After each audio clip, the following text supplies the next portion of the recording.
Turuan mo akong maging bukas palad.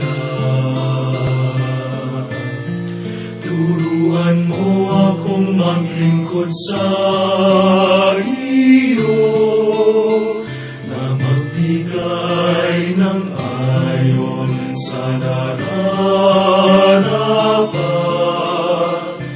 na walang hinihintay mula sa'yo, na mag-ibag ang di inaalintanan, mga hirap na dinaranas, sa tuwing ay magsumikap na hindi umahanap ng kapalit na kaginhawaan,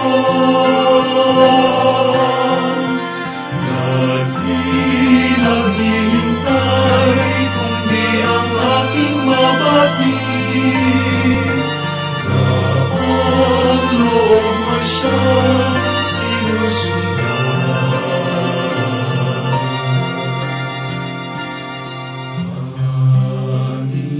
Panginoon, turuan mo akong maging bukas palad.